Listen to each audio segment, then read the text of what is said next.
watch, but not be. There you go, a bit of recording in progress. And we are good to go now, Steve.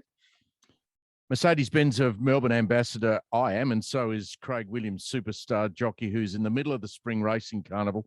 He had a hell of a Cox Plate day, and he's got a Melbourne Cup ride coming up next week. He joins us. Great to catch up with you, Craig. It's your favourite time of the year, I would imagine. Oh, it certainly is, Steve. It's not only in Melbourne, we actually get some warm weather and the roses come out at Flemington at headquarters, but it is a really exciting time of the year. So we work all year for this Spring Carnival, and especially highlighted by the week that we have coming up at Flemington.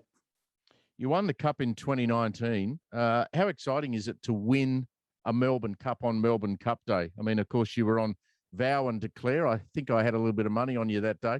How exciting is it as a jockey to win that big race?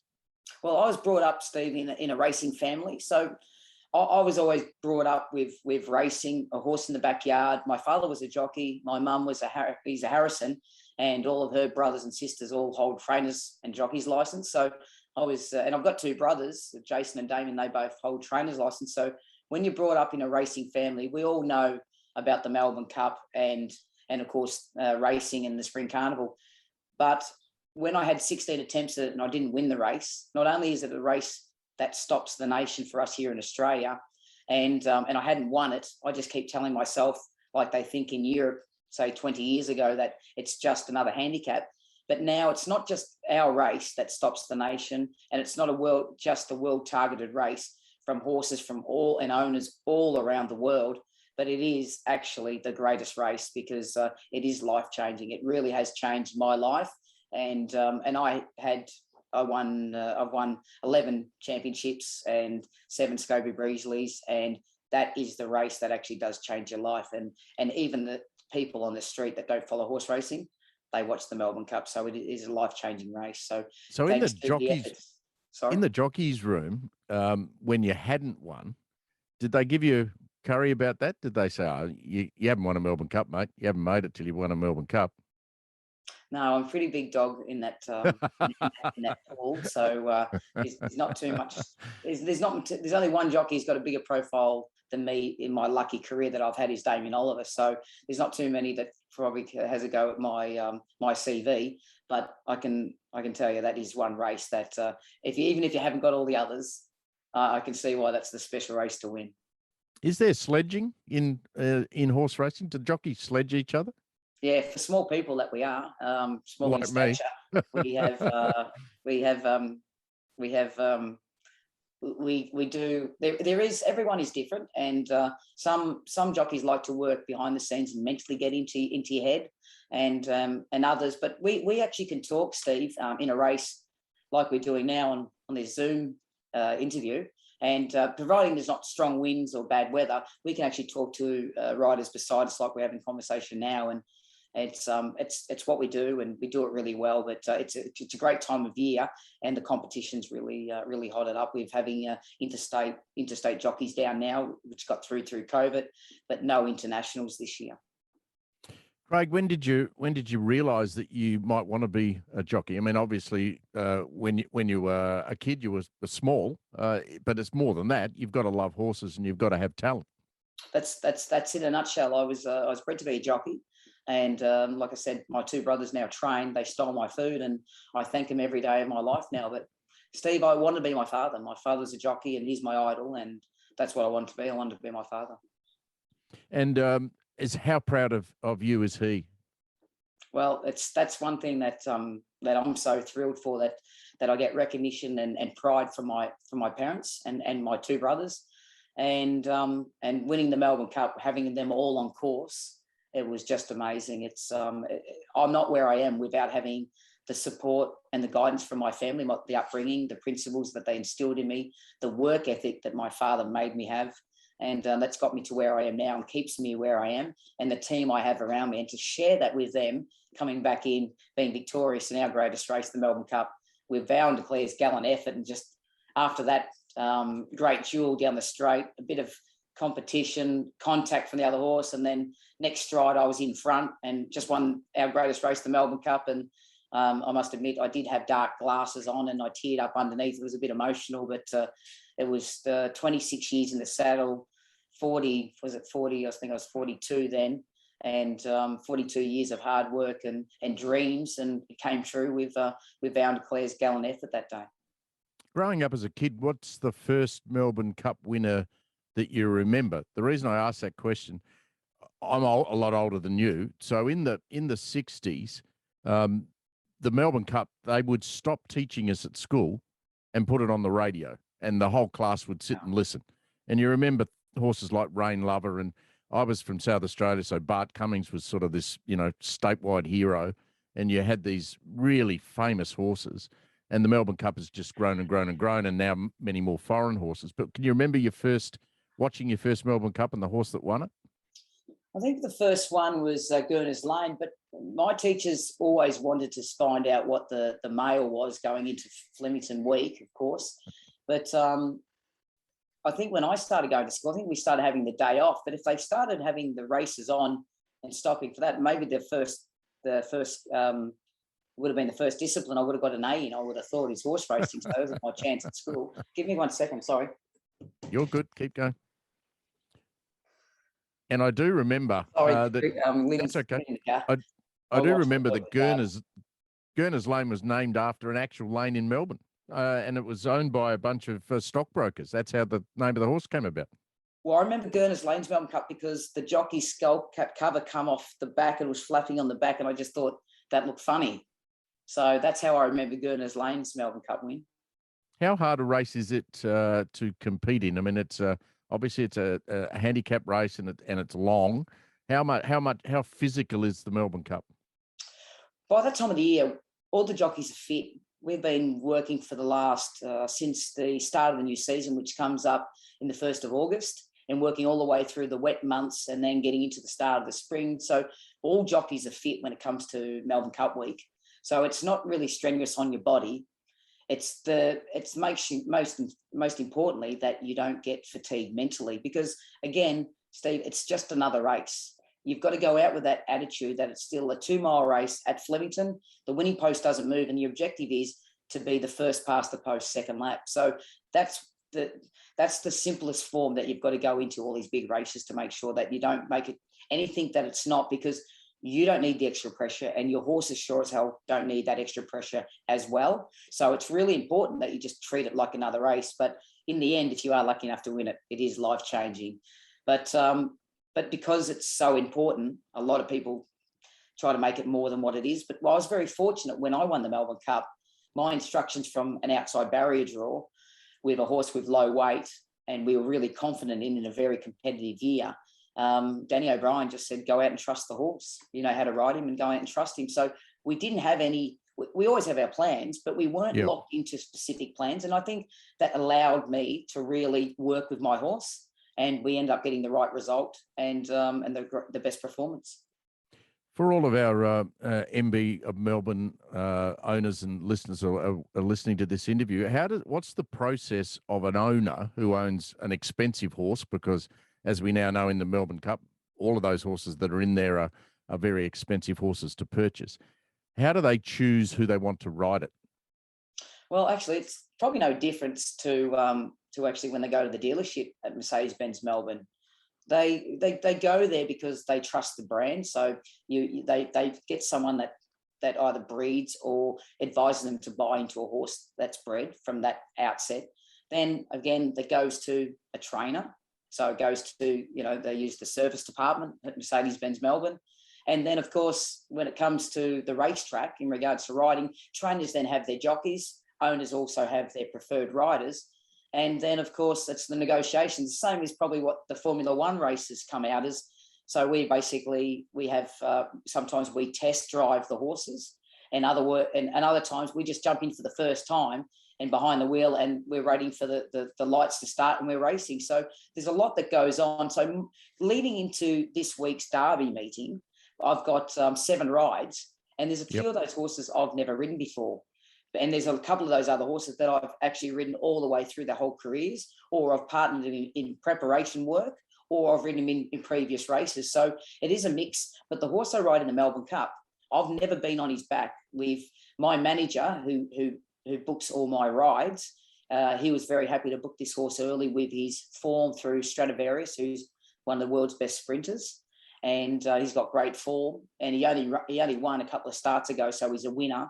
He's a good stayer, and European horses are bred and trained to stay. And the only thing that we had a concern was his allotted weight of 57 kilos. We felt it's a very high weight. But when we looked at the opposition coming into this year and the shaping of this year's Melbourne Cup, we felt that it's an acceptable weight for him to be carrying this year. So I still haven't been on his back at this date, but there's a chance I'll go and partner him in a piece of work or just sit on his back to understand a little bit about his mannerisms. But horses are a little bit more difficult than the Mercedes-Benz that we're fortunate enough to drive with the technology that they have in them now. So when you jump on the back of a horse for the first time, what are you trying to feel for? Their mannerisms. Even before I get on their back, I'm actually trying to understand the horse's attitude by the way that they walk around, the way they strut their staff. Some horses love a pat, cuddle, and a kiss, and some horses, they like to be left alone. They're really basically, my wife and I have got 4 children, and they all are different in characters, and the same with the horses, but the horses weigh over 500 kilos and they run 60 kilometres an hour. So I really have to work quickly with them to get to understand what they like and what they dislike for me to get the best result on the racetrack. The great racing journalist Les Carline often told me that, he could look at a horse and tell what its character was. Is it as simple as that? You can, when you know a horse, you can look at it and go, yep, that thing's going to be good. Well, I'm an expert when it comes to riding horses, and that's what we do become very adept to, and we get to understand. But mind you, there's sometimes I've been wrong. A lot of times I've been wrong, and every day you don't lose. We talk about it, we learn. And there's one thing about racing, every day is a school day. I'm learning every day. So, but in regards to getting it right, we're getting it right more than we're getting it wrong, and that's really important. You've ridden, Craig, offshore, overseas. How different is racing outside of Australia? The opportunity to get to go overseas is amazing, Steve, because it is different. The horses are bred, they're trained, and the jockeys ride and race differently. And I was really fortunate in my my embryonic stages of my rider's license after coming out of my apprenticeship. I was given the opportunity to go over to England. So in England, I was then riding against my idols that I've been worshipping from this far away. And then not only was I worshipping and competing against them, also my stable was flying and I was also beating them. And then that was in England on all through the week. And then on a Sunday, we'll jump on an aeroplane. I was racing against the French's best jockeys and trainers and horses, and Germany and Italy and Ireland and Scotland. And I got the opportunity to go to Turkey. That opened the door for me to ride because I was riding for Sheikh Mohammed to then ride for his son in Dubai, and had a season there. The opportunity and the exposure and the success I had in Europe opened the door to Hong Kong, which is a great racing mecca for people in Southeast Asia. That's where all the expensive horses are bought to go to race in Hong Kong. All the top jockeys, we want to ride in Hong Kong for experience and exposure and reputation. And that opened the door for me to get to live there and compete there for 3 years. Once my license ran out there, I came back and teamed up with David Hayes, where I was stable jockey for 4 seasons. And then during that time, I was able to represent Australia in Japan to ride in the World Super Jockey Series. And then once my contract finished with Lindsay Park here in Australia, I then took out the next 4 years, 3-month contracts in Japan, where I rode 3 Group 1 winners over there. And it was a great opportunity. So it opened What a the door. lovely man David Hayes is. Yes, he's. I spoke to him the other day, and it was his birthday, and he's now back in Hong Kong. And I'm actually riding a favourite and a main chance in the Group 1 Cantala Stakes on Derby Day for his 2 sons, Ben and JD Hayes. How disruptive has COVID been? We've seen what it's done to sport around the country. We saw AFL Grand Finals lost to Queensland and then WA, and of course we got all sorts of problems coming up potentially with the tennis. How difficult has it been? I mean, to the credit of racing, you've kept going the whole time. There's been no stopping, but there's been no crowds. And I guess you haven't been able to fly overseas and do contracts offshore. Yes, I guess, Stephen, we can look at the negatives, and they are that the fact that we can't go to many interstate meetings, we can't go overseas. We're having lack of overseas competition as well due to COVID. the positives out of it, that racing has been lucky enough to be able to sustain the whole last 18 months through this pandemic in Victoria without having, I think there was 2 race meetings that were abandoned. So we've been very lucky. It's been lucky for the horses' welfare that they've been able to stay in training and being able to do something, and people to be able to care for their needs. And so we've been very, very fortunate. And due to our fortunate circumstances through the pandemic, there's been so much goodwill towards racing because it's been the only live sports throughout that whole time. So I've found a lot of goodwill towards racing, which I'm grateful about because I'm so passionate. And there's always 2 sides of every coin, Steve, but I've been brought up in racing, understand horses and love the horses. And I know the horses that are bred and race in thoroughbred racing are treated that well, probably better than 98% of the world's population, the way that they have a doctor at their care every day. They had a beautician at their care every day. They get their nails done. They're exercised every day. They're extremely well fed. Well, they've always got a roof over their head. They've always got rugs on their back. So they are cared for really well. And I've always heard owners say that you can always say bad things about their wives and their families. I don't know about that really, but that's what they like to say. But you can never say a bad word about their horses, and that's so true. People in our industry are so passionate about the stars of the show, the equine stars, which are the thoroughbreds. Well, the blokes on their back are and women are stars as well. I want to talk to you about female jockeys in a moment, but before I do, you've been at the top of your game for a very long time. It's punishing on your body. What's your secret to that, to not breaking down and being able to still be fit and healthy enough to ride as well as you do? Time management, Steve. It's a balance. I remember when I was in my early part of my career, and people keep saying, Craig, you need to get an outlet, because I love watching replays and form and trying to identify horses and something that I actually really enjoy doing. And they said, you need to get an outlet from it. And just as respect, I would say, thank you very much for the advice. I'm really grateful. Until my wife came along, Lisa, and then we've had 4 children, then I understand the value of balance, and I'm very, very lucky. But they do sacrifice. They sacrifice their lifestyles, their what they do for my career, and I'm really grateful. So when I win, I always thank my team, my family, and that's why, because I couldn't do it without their support and their motivation, and it's great. So they give me an extra drive.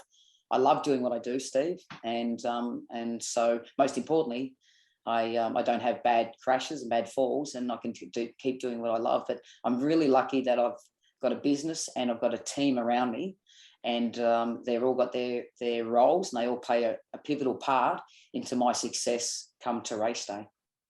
What's your weight spread? I mean, what's the lightest and heaviest you ride at? I rode 49.5 last week in the Cox Plate, and I did that really well, and I was really proud of the way that we did it. So not only is my wife a great wife, a great partner, a great supporter, a great motivator, a great mother, she's also my nutritionist and my dietitian. And I'm pretty sure she chased me around the house with the broom for about a week to help get the weight down. But we rode 49.5 for the last 10 days. And now my lightest weight on Saturday will be 52. So I'll go up to an extra kilo, and we just monitor that. So we like to be fit, we like to be active, but if you can have more weight on, it's always nicer. But we do it the right way. And we eat very well, very healthy, and make sure we try and do it as best we possibly can to make sure we can still do our job, which is most importantly, which is to ride the horse and help make the right decisions when it comes down to it. What's the day on a plate like in midweek? So, well, this week I had an egg on toast this morning, and I was able to have salted butter and add salt and pepper if I liked. So that was a nice change rather than having to add fish eggs for the natural salt. And today I'll probably have a salad sandwich or a chicken salad sandwich, and then tonight probably fish and vegetables. So we eat really well, and I'm very fortunate. My wife's a great cook. What sort of fitness do you do to keep yourself strong? I do a lot. I work out nearly every day, and that's a lot to do with a lot of core and stretching exercises, and I enjoy doing that. So I like to stretch, and what we try and work on with my body conditioner, my Rolfer. Unfortunately, he hasn't been able to come out and be here in person for the last 2 Spring Carnivals, but he's important to my preparation. But we do a thing called rolfing, And so it's all about body movement, and it's all about being, how do we say, being having elasticity in our body rather than being made like a glass. And when we drop on the ground, we don't need to shatter. So it's all about being flexible. So we really work a lot on that. And a lot of our energy and strength is through our core, because it doesn't work. It doesn't lose its energy. So as you can see, I like to think I've got big arms, but I don't. But if I had 2 big arms, I couldn't be a jockey. So a lot of it is to be that you have to be strong, but the way that we ride, we have to be effective, and most importantly, it's a technique. And the way that trainers train and educate the horses these days, it does make our job a lot easier. So to ride an unruly horse does take a lot of energy out of you. So we're very fortunate. We ride really nice horses that have been really well educated. When I watch you guys, I think of your quad muscles. So for much of a race, you're standing up, basically, aren't you? You're not in the saddle. I mean, how you sit down at the end, obviously, once you go past the winning post, but are you pretty much in that crouch position for all of the race? That's right, Steve. So it's an unusual discipline. And when you start speaking to people about our disciplines and comparing us to other sports, being a jockey is the only other one that they can put in a parallel is actually ballet dancing, because once we weigh out a certain weight, we actually come back in and have to perform at that weight and be the same weight when we finish. So when you're a boxer or a rower, you can actually go and put weight on afterwards and eat the carbs. We can't do so. So we're very similar to what parallels towards ballet dancers. Not that I'd be much of a ballet dancer, I think, but so we have to stay and perform at a lighter weight through our performances. But one thing about our muscles, when you look at jockeys, we have long, skinny calf muscles. So the only point of contacts that we have on a horse are our feet in the irons, and we grip with our ankles. And the reason why we grip with our ankles and not our knees is because if our knees come away from the saddle, it means that our chest can get lower and we can be more aerodynamic on the horses. So the lower we get, the lower, the less resistance that we have. And you do notice, for the people that are viewing, if you watch races and long distance races, and you find that jockeys sit higher in long distance races because it's a way of getting the horses to go a little bit slower. But racing jockeys, we try and get a lot lower and be a lot more aerodynamic and try and get behind the horse's neck and their ears. And that's what we try and do. So the only points of contact we have is our hands on the horse's neck to keep our hands down and the horses are in a nice rhythm, and our feet and our ankles. So the rest of it is all on that lower body, your core. And even after the race, we can't sit in the saddle because it's too much pressure on the horse's back. So the only time we sit in the saddle is actually when we're sitting around walking, or when what we call rising to the trot, when the horses are trotting. And if you guys are having your first ride on a horse, you do not want to trot, because it's the most uncomfortable action of a horse. You rather go faster or walk, because it's a lot more comfortable. So getting to the faster speed is actually the worst part. It's like if a car doesn't change gears and you're waiting for it to change over to the next gear. Well, that's what a trot is. So for you guys that have never ridden before, walking is lovely, trotting is hellish, and getting into a canter is actually a lovely rhythm, and that's something that you will enjoy. But you take it for granted how fit you have to be to ride a racehorse. You won't be getting me on a horse, mate. The other unique thing about your sport is it's one of the only sports in the world where men and women compete equally. And we've seen a lot of female jockeys it seems to me in the last 4 or 5 years, there's been an increasing number. I mean, that's a very unique thing, isn't it? I thought equality is about being equal. Well, Jamie Carr beat us last year, and there wasn't equality in that. She beat us like about by 30 or 40 wins, so there wasn't too much equality about that. But it is quite unique, and I think people have really got to really appreciate the dynamics of that. And that's right, Steve. It's the only sport that women are on a level playing field with men, and they're doing it. They're not only doing a fantastic job, they're being role models, they're beating the boys as well. It's great competition. I'd say the conditions now with the less use of the persuader helps, because it's all about finesse and positioning. And some of the female riders are stronger than most of the males as well. So those dynamics that people used to think were at play, clearly now it was only a thought or an opinion, and now it's shown and it's proven now that it's not. You're either a very good rider or you're not a good rider, and people are really appreciating what both genders are doing in this competition on a level playing field, and it's fantastic recognition, and I don't see it any other way, and I don't see as female riders and male riders. I just see us all as riders or jockeys. Well, racing needs to make a lot of that, because in this age of gender equality, racing's doing it better than everyone else. You're a superstar. How are you going to go in the Melbourne Cup? You got to ride in the Derby first. What are you on in the Derby? I do. I've got a horse called Gundeck, and he won 2 starts ago, and he won one of the lead-up races, which was the Derby trial. But he was disappointing his last start. But since then, his trainer, Simon Wild at Warrnambool, has gone back and he's tinkering with the way of putting some headgear on him. So we might see him on Saturday come in with a pair of blinkers. And he's a good stayer, but he'll have to improve on his last run. But I think I can win the Cantala, Steve. I'm riding a horse called Mr. Brightside. He's won his last 6 starts. He's trained by the 2 Hayes boys, which we talked about earlier. And he's only going to have 52 kilos, and he's a star, and he's going to be really hard to beat in the Cantala. My horse in the Melbourne Cup. Given I'm a Richmond fan and Jack Rewalt sang Mr. Brightside after we won the grand final in 2017, I'll take 2019. I'll take that for sure. That's the one I'm on. What about in the Cup? We're riding a Spanish Mission for Andrew Bording, so we're riding a European Raider, and he's shaping up to be a really top contender in the race. I haven't been on his back, but all the reports are that he's trained on really well and travelled well, and I'm really looking forward to having the ride on him in the Melbourne Cup.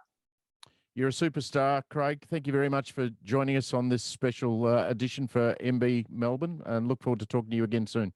Thanks, guys. And I'm really grateful for the partnership that I have with Mercedes-Benz Melbourne, and also with LSH Auto Australia. And guys, I'm trying to find, I've now been on the internet, and I've been trying to find a horse that can go as good as the new AMG GT Black Series. So that's the horse I'm looking for. I might actually have that. I've got a horse that's running in a lower card on. They got you in a good car. No, I don't have that car, but I've seen it on the internet. So I'm trying to find a horse that goes that well. But I've just secured a horse on Melbourne Cup Day. He's in a lower card, and his name is Keep Reading. He'll run in the Footrace colours of Price Bloodstock. He's trained by an Adelaide trainer, and I've won the last 2 times I won this race for the same trainer, finding the right horse. So if he goes around on Melbourne Cup Day, a 3-year-old called Keep Reading. So I hope he goes as fast as the Black Series. Put it in your race books, folks. Thank you very much, Craig. Good on you, mate. My pleasure.